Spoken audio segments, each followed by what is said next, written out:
Hello all, welcome to Roja's my vlogs.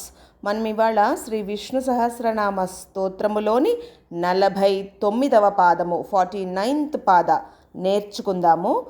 సువ్రత, Sumukha, సూక్ష్మ, సుఘోష, సుఖద, సుహృత్, మనోహర, జితక్రోధ, వీరబాహూ, విదారణ.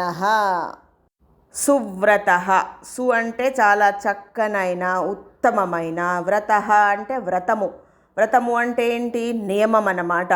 విష్ణువు ఉత్తమమైన వ్రతము, నియమము కలవాడు. తనని శరణుదొచ్చిన వారందరినీ కూడాను, ఎవరైతే తనకి సరెండర్ అయిపోతారో వాళ్ళందరినీ కూడాను రక్షిస్తాననే ఉత్తమమైన వ్రతాన్ని చేపట్టినవాడు. రామాయణము యుద్ధకాండలోని ఒక శ్లోకానికి అర్థం ఏంటంటే, ఎవరు ఒకమారు నేను నీ వాణ్ణి అని మొరపెట్టుకుంటారో అట్టి వాడికి సర్వభూతాల నుండి అభయాన్ని ప్రసాదిస్తున్నాను, ఇది నా వ్రతము అని ఉందన్నమాట రామాయణం యుద్ధకాండలోని ఒక శ్లోకము. అందుకని విష్ణువుకి సువ్రత అని నామం అన్నమాట. సుముఖ, సు అంటే ఉత్తమమైన, చక్కటి కదా. ముఖ అంటే ముఖము కలవాడు, ప్రసన్నమైన చక్కనైన ముఖము కలవాడు. ప్రసన్న వదనం చారు పద్మపత్రాయతే క్షణం అని విష్ణు పురాణంలో ఉంది.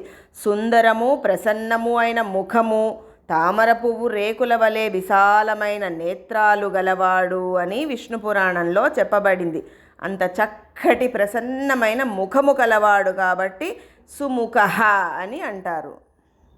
సూక్ష్మ, సూక్ష్మరూపుడు, సర్వవ్యాపకుడై ఉన్నందువల్ల అత్యంత సూక్ష్మమైన వాడు. సూక్ష్మము అంటే ఏంటి? చాలా చిన్నగా అన్నమాట. అంత చిన్న రూపములో సూక్ష్మంగా ఉండటం వలన అందరిలోకి, అన్నిటిలోకి వ్యాప్తి చెందగలుగుతున్నాడు కదా. One who is subtler than the subtlest అన్నమాట.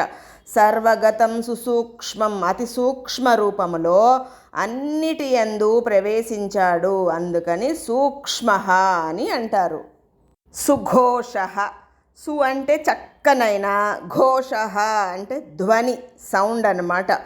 వేద రూపమగు పవిత్రమైన ఘోష కలవాడు. One who has auspicious sound. మేఘగర్జన అంటే ఏంటి? మేఘాలు గర్జిస్తే ఎంతటి ధ్వని వస్తుందో అలాంటి మేఘగర్జన వంటి మహాస్వరము కలవాడు కాబట్టి సుఘోష అని అంటారు. సుఖద, సత్పురుషులకు సుఖాన్ని ఇచ్చేవాడు లేదా దుష్టుల యొక్క సుఖాలను తొలగించేవాడు. వన్ హూ కన్ఫర్స్ హ్యాపీనెస్ అన్నమాట. అందుకని సుఖద అని అంటారు. సుహృత్, సు అంటే చక్కనైన, హృత్ అంటే స్నేహితుడు, ఫ్రెండ్, ఉపకారం చేసేవాడు. Friend of all living creatures. ప్రతిఫలాపేక్ష లేకుండా ప్రాణకోటికి ఉపకారం చేసేవాడు. ప్రతిఫలాపేక్ష అంటే నేను ఇది నీకు చేస్తున్నాను కాబట్టి నువ్వు నాకు ఇది చెయ్యాలి, అదే కదా ప్రతిఫలాపేక్ష. అటువంటిది ప్రతిఫలాపేక్ష ఏదీ లేకుండా కూడా ప్రాణకోటికి అంతటికీ కూడా ఉపకారం చేసేవాడు. Friend of all living creatures అన్నమాట సుహృత్ అంటే. మనోహర, నిరతిశయమైన ఆనందంతో మనస్సులను ఆకర్షించేవాడు. Charming, looter of the mind అన్నమాట. జితక్రోధ, జిత అంటే జయించినవాడు. దేన్ని జయించాడు? క్రోధ, క్రోధాన్ని జయించాడు, కోపాన్ని జయించినవాడు. కాంకర్డ్ యాంగర్ అన్నమాట.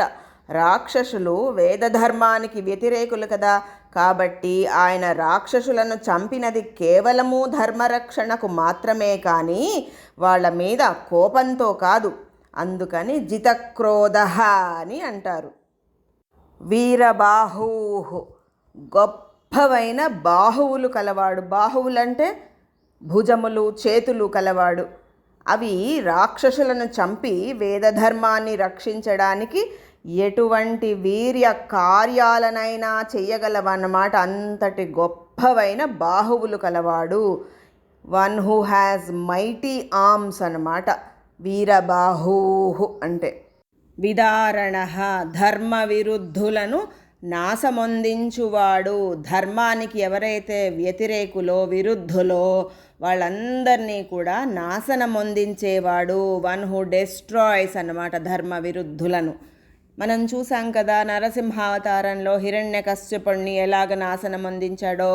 ఆయన పొట్ట చీల్చి హిరణ్యకశ్యపుణ్ణి నాశనమొందించినవాడు.